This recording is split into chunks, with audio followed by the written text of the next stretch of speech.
अस्सलाम वालेकुम स्टूडेंट्स। आज कुछ बेसिक कंसेप्ट डिस्कस करते हैं like atomic mass, mass number, molecular mass, formula unit मास। तो स्टार्ट करते हैं from atomic mass. Atomic mass है क्या? एटॉमिक मास वर्ड से पता चलता है कि मास ऑफ द एटम, मतलब किसी एटम का जो मास होता है उसको क्या कहते हैं? एटॉमिक मास कहते हैं। प्रॉपर्टी हम इसको किस तरह डिफाइन कर सकते हैं? तो it is the mass of an atom relative to the 1/12 of the mass of carbon C12 isotope। मतलब कार्बन C12 आइसोटोप की जो मास है उनके 1/12 पार्ट के लिहाज से जब हम किसी एटम का मास ले लेते हैं तो उसको हम एटॉमिक मास कहते हैं। Mass of an atom relative to the 1/12 of the mass of carbon C12 isotope। या सिंपली हम इसको इस तरह भी डिफाइन कर सकते हैं, mass of an atom obtained by comparing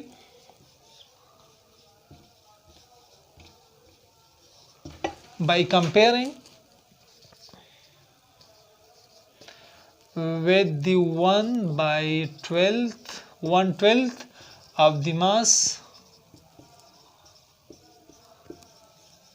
of carbon 12 isotope। ये 1/12 पार्ट का मतलब है क्या है? AMU, atomic mass unit. यानी इसका मिसाल क्या है कि हमारे पास एक बैलेंस है, ठीक है। एक साइड पे 1/12 पार्ट ऑफ कार्बन रख ले। कार्बन की जो मास है उसकी 1/12, मतलब कार्बन की मास को अगर हम 12 हिस्से कर दे तो इसका 12वां हिस्सा क्या होगा? 1/12 part of the mass of carbon 12 होगा, जो कि AMU के बराबर है। तो उसको बैलेंस के एक जो इसका रकाब है या इसका जो पेन है उसमें रखते हैं, और दूसरा जो एटम्स है जिसकी हम क्या मास क्या करते हैं? मेजर करते हैं, तो उसके लिहाज से क्या करते हैं? इसके साथ कंपेयर करते हैं। तो ये जो mass with respect to 1/12 mass of the carbon 12 आ जाते हैं तो उसको क्या कहते हैं? एटॉमिक मास कहते हैं। इसको रिलेटिव एटॉमिक मास भी कहते हैं, क्योंकि ये मास आता है रिलेटिव, मतलब in comparison to carbon C12 isotope की 12वें हिस्से के लिहाज से आता है, तो उसकी वजह से इसको रिलेटिव एटॉमिक मास भी कहते हैं। अच्छा, इसमें जो 1/12 पार्ट ऑफ कार्बन मास ये क्या है, या AMU ये क्या है? तो AMU मतलब ये क्या है और इसको क्यों यूज करते हैं? तो AMU है atomic mass unit. Atomic mass unit, atomic mass unit वो अमाउंट है जो के बराबर है, AMU वो अमाउंट है जो के बराबर है 1/12 of the mass of carbon 12। मतलब कार्बन 12 का जो मास है उसकी 1/12 के ये क्या है? बराबर है। ये कार्बन मतलब 12 हिस्से जब हम करते हैं कार्बन 12 की मास, उसका एक हिस्सा AMU के बराबर होता है। AMU बराबर है न्यूमेरिकली 1.66 × 10⁻⁻24, मतलब 24 ग्राम के बराबर है। 1 AMU बराबर है 1.66 × 10⁻⁻24 ग्राम के बराबर है। AMU ये मतलब इसके साथ क्यों कंपैरिजन इसकी करते हैं? तो जिस तरह अगर हम देख लें मुख्तलिफ क्वांटिटीज़ होती है और इसको मुख्तलिफ यूनिट से क्या मेजर करते हैं, जैसे कि हमारे पास जो बेसिक फिजिकल क्वांटिटीज़ है, तो इसमें अगर देख ले तो लेंथ को हम किस यूनिट में मेजर करते हैं? मीटर में। इस तरह मास को kg में मेजर करते हैं, टाइम को सेकंड। तो इस तरह साइंटिस्ट ने एटम की मास को मेजर करने के लिए एक यूनिट चूज किया है जिसको AMU कहते हैं। मतलब एटम की मास को किन यूनिट्स में हम मेजर करते हैं?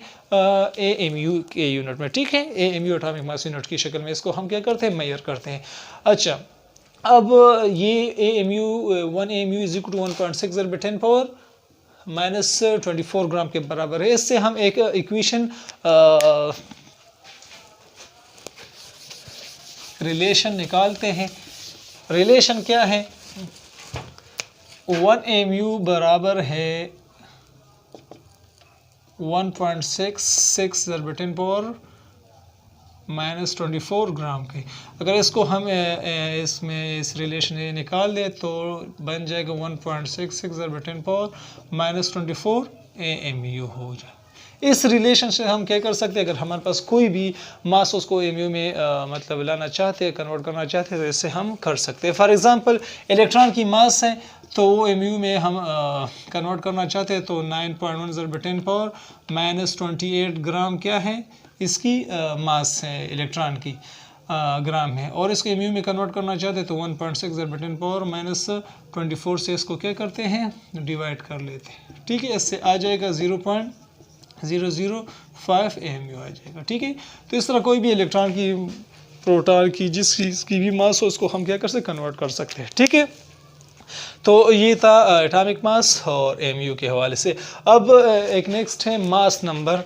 मास नंबर क्या है, तो मास नंबर इस वर्ड से पता चलता है नंबर है। ये क्या है, नंबर है। ये नंबर क्या शो करता है, ये है मास नंबर।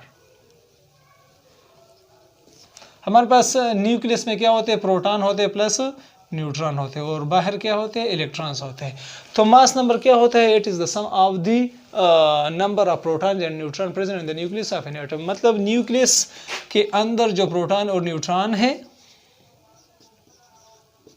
ठीक है, इसको ए से रिप्रेजेंट करते हैं, तो ये क्या होता है, ये मास नंबर होता है। ठीक है, ये जस्ट ए नंबर हमें शो करता है कि न्यूक्लियस में प्रोटॉन और न्यूट्रॉन की कलेक्टिवली कितनी तादाद है। ठीक है, तो ये मास नंबर है। क्लियर, मास नंबर और जो एटॉमिक मास है, मास नंबर वेस एटॉमिक मास, इसमें क्या फ़र्क है। मास नंबर जैसे इस से पता चले कि जस्ट ए नंबर है, ये क्या है, जस्ट ए नंबर है जो कि नंबर ऑफ प्रोटॉन्स और न्यूट्रॉन को शो करते हैं न्यूक्लियस में। और एटॉमिक मास है, एटॉमिक मास क्वांटिटी है, मतलब इसका एक क्या होता है, यूनिट होता है। ठीक है, क्वांटिटी, एटॉमिक मास क्या होती है, क्वांटिटी। ये होल नंबर में होती है। फॉर एग्जांपल अगर इसकी एग्जांपल ले ले, ये हमारे पास अगर मैं ले लूँ फॉर एग्जांपल कार्बन की, तो कार्बन के जो एटॉमिक मास होगी वो 12 AMU होगी। ठीक है, ये एटॉमिक मास है। लेकिन अगर इसका हम देख ले नंबर मास नंबर है तो वो क्या होगा, 12 होगा। 12 के साथ मतलब ये just number of proton, nucleus में 6 प्रोटॉन है 6 न्यूट्रॉन है, तो टोटल बनता है 12। और इधर इसकी जो एटॉमिक मास आती है तो उसके साथ हम यूनिट लगाते हैं, AMU लगाते हैं, तो ये क्वांटिटी हो गई और ये क्या हो गया, नंबर हो गया। इसके अलावा ये होल नंबर होता है। ठीक है, और ये वाला जो होता है ये डेसिमल में भी होल भी होता है और डेसिमल में भी हो सकता है। ठीक है, तो ये इसके दरमियान क्या है, डिफरेंट है। मास नंबर जस्ट हमें प्रोटॉन और न्यूट्रॉन की नंबर शो करता है। ठीक है, इससे हम एटॉमिक मास का आइडिया ले सकते हैं। ठीक है, तो ये क्वांटिटी है और ये क्या है, नंबर है। अच्छा, इसके अलावा एटॉमिक नंबर है, एटॉमिक नंबर को हम Z से रिप्रेजेंट करते हैं, जो कि simply the number of protons क्या करता है, simply the number of proton क्या करता है, शो करता है। एटॉमिक नंबर क्या है, एटॉमिक नंबर जो Z से रिप्रेजेंट करते हैं। और ये न्यूक्लियस में जो प्रोटॉन है, एक तो प्रोटॉन होते हैं और एक न्यूट्रॉन होते हैं ना, तो ये it is the total number of protons in the nucleus. क्या होते हैं, Z क्या होते हैं, number of protons present in the nucleus. इसको क्या कहते हैं, इसको एटॉमिक नंबर कहते हैं। ठीक है, इसी वजह से एटॉमिक नंबर को प्रोटॉन नंबर भी कहा जा सकता है। ठीक है, इसके अलावा अगर हमने न्यूट्रॉन्स कैलकुलेट करने हो किसी एटम के न्यूक्लियस में, तो हमारे पास एक रिलेशन है A-Z। ये न्यूट्रॉन है, N रिप्रेजेंट कर है न्यूट्रॉन की नंबर को, और A है मास नंबर या एटॉमिक मास, और Z है एटॉमिक नंबर। ठीक है, फॉर एग्जांपल कार्बन की हम देख ले तो ये है 12 इसकी मास नंबर है, 6 इसकी एटॉमिक नंबर है, तो हमारे पास आ जाएगा 6। मतलब न्यूट्रॉन कितने हो गए कार्बन 12 के आइसोटोप में, 6 हो गए। ठीक, तो इस तरह इसकी हम कैलकुलेशन कर सकते हैं। इसके अलावा हमारे पास कुछ और बेसिक कंसेप्ट है मास के नंबर, एटॉमिक मास और एटॉमिक नंबर के अलावा, वो है formula mass. Mass of A formula, formula क्या होता है, ठीक है। तो फार्मूला किसी भी कंपाउंड में जो एटम्स होते हैं या इसकी तादाद होती है उसको फार्मूले की शक्ल में हम ज़ाहिर करते हैं। मतलब the representation of a compound with the symbol and atoms of elements इसका व्हाट इट्स फार्मूला। फार्मूला तो मास ऑफ द फार्मूला। अब क्या है, फार्मूला में किसी भी कंपाउंड का जो फार्मूला होता है इसमें एटम्स होते हैं और इसकी तादाद होती है, उन एटम्स की जो मास होती है उसको कलेक्टिवली क्या कहेंगे, फार्मूला मास कहेंगे, ठीक है। तो क्या है, the sum of the atomic masses of all the atoms present in a compound। किसी भी कंपाउंड में जितने भी एटम्स मौजूद होते हैं उनकी एटॉमिक मास की जब हम सम करते हैं तो हमारे पास रिजल्ट जो आता है वो क्या कहलाता है, वो फार्मूला मास कहलाता है, ठीक है। इसकी जो यूनिट होगी वो क्या होगी, AMU होगी, ठीक है। कोई भी कंपाउंड हो, इसमें चाहे आयनिक हो, कोवेलेंट हो, ठीक है, मालिक्यूल हो, इसमें जितने भी एटम्स हैं उनकी एटम्स की जो एटॉमिक मास की सम है वो फार्मूला मास कहलाती है। हमारे पास फार्मूला मास मुख्तलिफ किस्म की है। मतलब मालिक्यूलर मास होता है, एक है एम्पिरिकल फार्मूला मास है, ठीक है। इसके अलावा फार्मूला यूनिट मास है, ठीक है।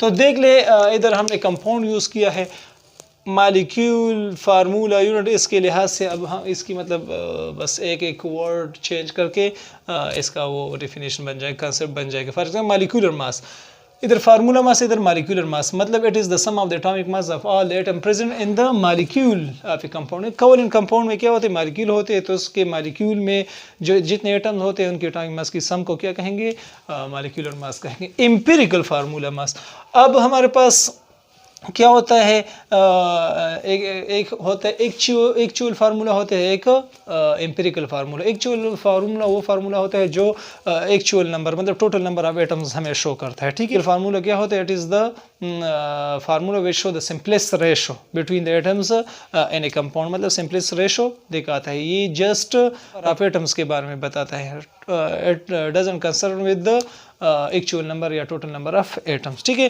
तो एम्पिरिकल फार्मूला जो होता है उनमें जो एटम्स होते हैं उनकी एटॉमिक मासेस की सम को हम क्या कहेंगे, एम्पिरिकल फार्मूला मास। मतलब the sum of the atomic mass of all the atoms present in the empirical formula of a compound is called what, empirical formula mass, ठीक है। और एक है formula unit mass. Formula unit mass क्या है, जिस तरह हमने कहा कि कोवेलेंट कंपाउंड में क्या होते हैं, मालिक्यूल होते हैं, तो इसी तरह आयनिक कंपाउंड में क्या होते हैं, फार्मूला यूनिट। बेसिक और सिंपल यूनिट क्या होते हैं, फार्मूला यूनिट होता है, ठीक है। तो फार्मूला यूनिट का जो मास होता है उसको क्या कहते हैं, फार्मूला यूनिट मास कहते हैं, ठीक है। So the sum of the atomic mass of all the atom present in the formula unit of an ionic compound is called what, formula unit mass. मैं थ्रू एग्जांपल ये एक्सप्लेन करता हूँ। For example molecular mass है water का, ठीक है। तो हमारे पास क्या है वो मैं आप लोग बताता हूँ किस तरह हम कैलकुलेट करते हैं। वो 18 AMU है, ठीक है। ये क्या है, मालिक्यूल है, तो इसी वजह से इसको क्या कहते हैं, मालिक्यूलर मास कहते हैं।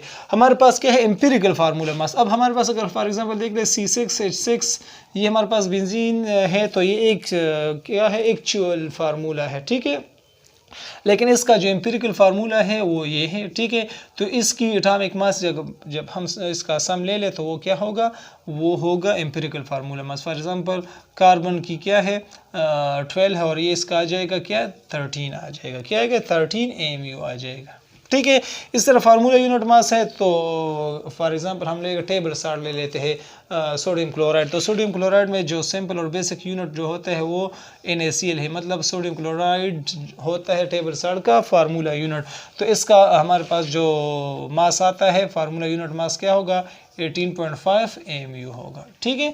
तो ये हमारे पास क्या है डिफरेंट मास से मैंने शॉर्टली ये आप लोगों को मेंशन कर दिया। अब हम इसको किस तरह कैलकुलेट, मेन ये है कि हम इसको किस तरह कैलकुलेट करते हैं, चाहे मालिक्यूल का मास हो, एम्पिरिकल फार्मूला मतलब एम्पिरिकल फार्मूला मास हो, या फार्मूला यूनिट जो मास हो, इसको हम किस तरह कैलकुलेट करते हैं। तो इसके लिए 2-3 स्टेप्स है। फर्स्ट ऑफ ऑल आप लोगों को ये पता होना चाहिए कि जो कंपाउंड है उसका क्या फार्मूला क्या है, मतलब स्टेप्स क्या है, स्टेप्स टू कैलकुलेट कोई भी मास हो, ठीक है।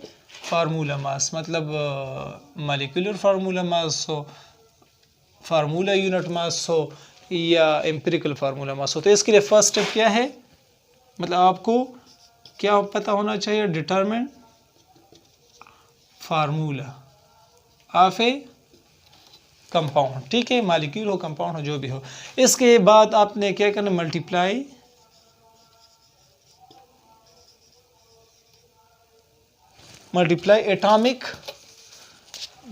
करना है atomic mass of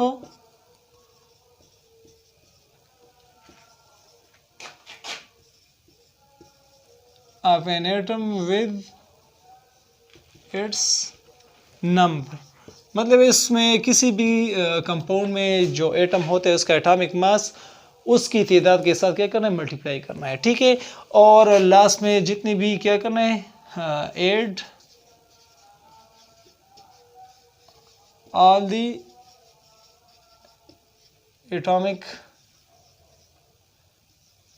masses, add all the atomic masses of respective atom of the element। मतलब लास्ट में आपने क्या करना है कि जितनी भी एटॉमिक मासेस आए हैं after multiplying with their numbers, तो उसको आपने क्या करना है, ऐड करना है, ठीक है। तो मैं कुछ एग्जांपल लेके के आप लोगों को ये एक्सप्लेन करता हूँ। फॉर एग्जांपल हमारे पास क्या है, ये है C6H6, ये क्या है, मॉलिक्यूलर फार्मूला ऑफ बेंजीन है, ठीक है। आपको इसका क्या फार्मूला का पता होना चाहिए, ठीक है। तो ये फार्मूला आप लोगों को पता होना चाहिए। फिर आप लोगों ने क्या करना है कि इसका कार्बन और हाइड्रोजन की एटॉमिक मास का आपको पता होना चाहिए, आप पीरियोडिक टेबल से पता कर सकते हैं।